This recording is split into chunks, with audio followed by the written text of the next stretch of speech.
அருமையான தேவனுடைய பிள்ளைகளே, இயேசு கிறிஸ்துவின் நாமத்தில் அன்பின் வாழ்த்துக்கள். இன்றைய முத்து எனும் இந்த சிறிய தியானத்தில் உன் ஆதி அன்பு எங்கே என்று ஆண்டவர் எபேசு சபைக்கு கேட்ட அந்த கேள்வியை தான் நேற்று நம்ம தியானித்தோம். திரும்ப உங்கள் ஆதி அன்பு எங்கே? நீ ஆதியில் கொண்டிருந்த அன்பை விட்டாய் என்று உன் பேரில் எனக்கு குறைவுண்டு என்று வெளிப்படுத்தின விசேஷம் 2:4 வாசிக்கிறோம்.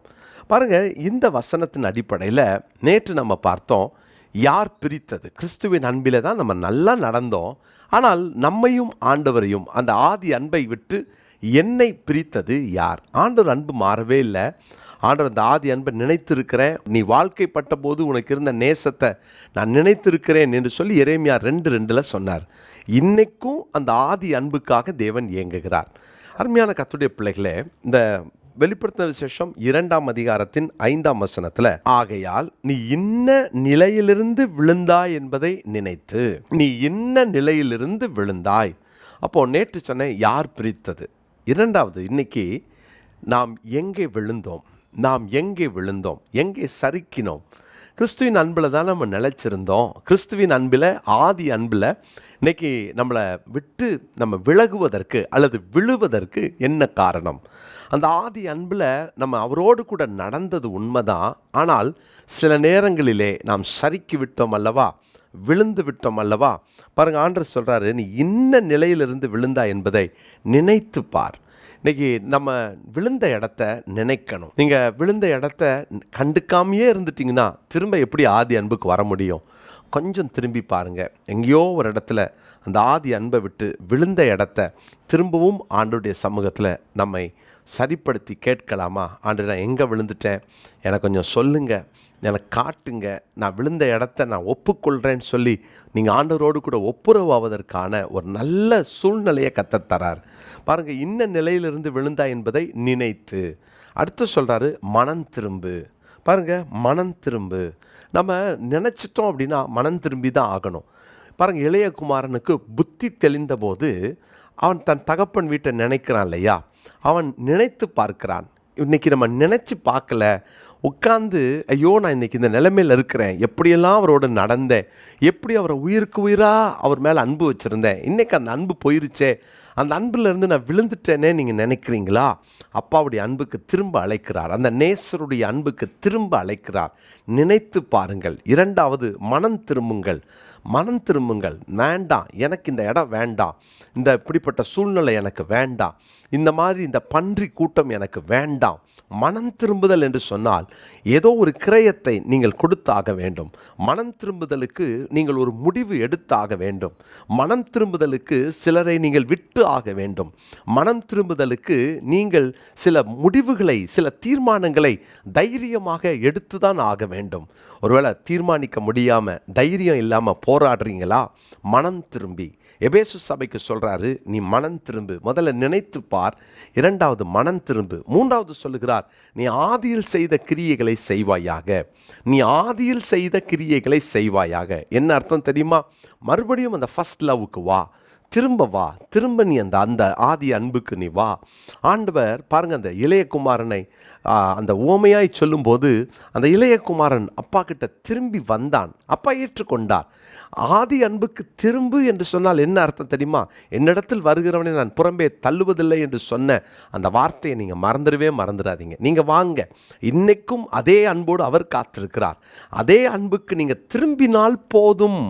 அதே அன்புக்கு நீங்கள் திரும்பிட்டா போதும், அவர் ஏற்றுக்கொள்வார். இன்னைக்கும் உங்களை ஏற்றுக்கொள்ள அவர் வல்லவராக இருக்கிறார்.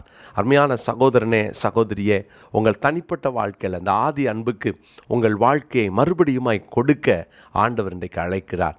பாருங்கள், இந்த நாட்களில் ஒருவேளை பழைய அந்த ஆதி அன்பை விட்டதுனால திரும்ப போன ஆண்டவர் ஏற்றுக்கொள்வாரா? அப்பா மறுபடியுமா என்னைய அணைத்து கொள்வாரா? அல்லது என்னை வேண்டாம், நீ ஒரு துரோகின்னு சொல்லி என்னை தள்ளிடுவாரான்னா உங்களுக்குள்ள அந்த குற்ற மனசாட்சி இருக்கலாம், போராடிக்கிட்டு இருக்கலாம். ஆண்டவர் அப்படிப்பட்டவர் அல்ல. எவ்வளோ அன்பானவர் தெரியுமா? திரும்ப வந்தால் திரும்ப ஏற்றுக்கொள்வார். அருமையான தேவனுடைய பிள்ளைகளே, இந்த 3 வார்த்தையும் மறந்துடாதீங்க. நினைத்து பார், நீ மனம் திரும்பு, ஆதி அன்புக்கு நீ திரும்பி வா. நீ மனம் திரும்பி வந்தா ஆண்டவர் ஏற்றுக்கொள்வார், திரும்ப சீர்படுத்துவார். அதனால தான் இங்கே வெளிப்படுத்தின விசேஷம் 2:5 ஆண்டவர் ஒரு தீர்வையும் கொடுக்கிறார். நீ ஆதி அன்புக்கு வரணுன்ற ஏக்கத்தோடு இருக்கிறதுனால தான் தீர்வு சொல்கிறாரு. நீ மனம் திரும்பி வந்தால் ஏற்றுக்கிறேன்னு சொல்கிறாரு. நீ நினச்சி பார்த்துட்டு நீ திரும்பினா நான் ஏற்றுக்கிறேன்னு சொல்கிறாரு. இன்றைக்கி இவ்வளோ பெரிய வாய்ப்பு தரும்போது ஏன் நீங்கள் வரக்கூடாது? உங்களை பிடிச்சி வச்சிருக்கிறது என்ன? உங்களை விடாமல், ஆதி அன்புக்கு விடாமல் உங்களோடு கூட போராடி கொண்டிருக்கிற காரியம் என்ன? எங்கே விழுந்து கிடக்குறீங்க? விழுந்தவன் எழும்புகிறது இல்லையோன்னு ஆண்டுடைய வார்த்தை சொல்லுதில்ல. நீங்கள் விழுந்த இடத்த உணர்ந்து எழும்பிட்டீங்கன்னா போதும், தேவன் உங்களை மற்ற காரியங்களை அவர் பார்த்து கொள்வார்.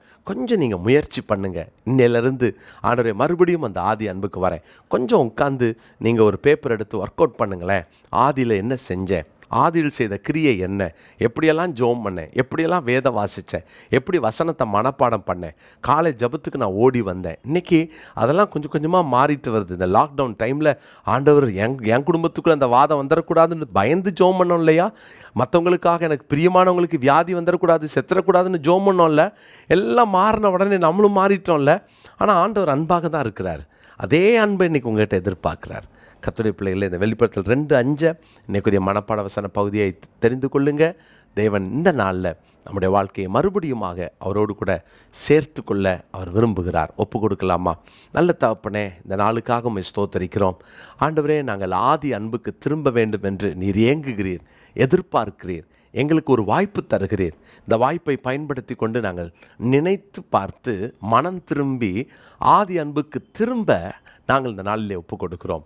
ஆண்டவரே, ஆதியில் கொண்டிருந்த அன்பை நாங்கள் விட்டுவிட்ட இடங்கள், விழுந்துவிட்ட இடங்கள், இதை நாங்கள் சீர்தூக்கி பார்த்து சரிப்படுத்தி கொள்ள எங்களுக்கு கிருபை தந்ததற்காக ஸ்தோத்திரம். இன்றைக்கு நாங்கள் மறுபடியும் எங்களை ஒப்பு கொடுக்கிறோம் சுவாமி. நீர் எங்களோடு கூட தொடர்ந்து இடைப்படும். உம்முடைய நாமத்தை மகிமைப்படுத்தும்.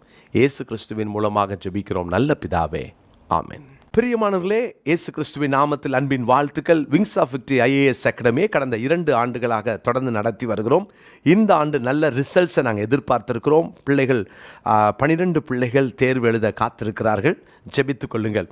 இந்த 2024-2025 ஆண்டுக்கான சேர்க்கை நடந்து கொண்டிருக்கிறது. நீங்கள் உங்கள் பிள்ளைகளையோ அல்லது உங்களுக்கு தெரிந்த பிள்ளைகளையோ அல்லது உங்கள் சபையில் இருக்கிற தரிசனம் உள்ள பிள்ளைகளையோ நீங்கள் உடனடியாக கீழே காண்கிற இந்த ஃபோன் நம்பரில் தொடர்பு கொள்ளுங்கள். அப்ளிகேஷன் ஃபார்மை வாங்கி உடனே நீங்கள் ஃபில் பண்ணலாம். ரொம்ப லிமிட்டட் சீட்ஸ் தான் இருக்குது.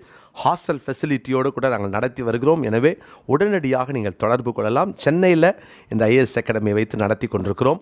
தேவனுடைய பிள்ளைகள், பக்தி உள்ளவர்கள், ஆண்டவருக்கு பயந்த தேவ ஜனங்கள், தானியேலாக, யோசேப்புகளாக, தெபோராள்களாக உன்னதமான உயர்ந்த ஸ்தானத்தில் அமரணும் என்பதுதான் எங்கள் தரிசனம். எனவே நீங்கள் உடனடியாக தொடர்பு கொள்ளலாம். ஆண்டவர் உங்களை ஆசீர்வதிப்பார். தொடர்ந்து இந்த ஊழியங்களுக்காக ஜெபித்துக் கொள்ளுங்கள். God bless you.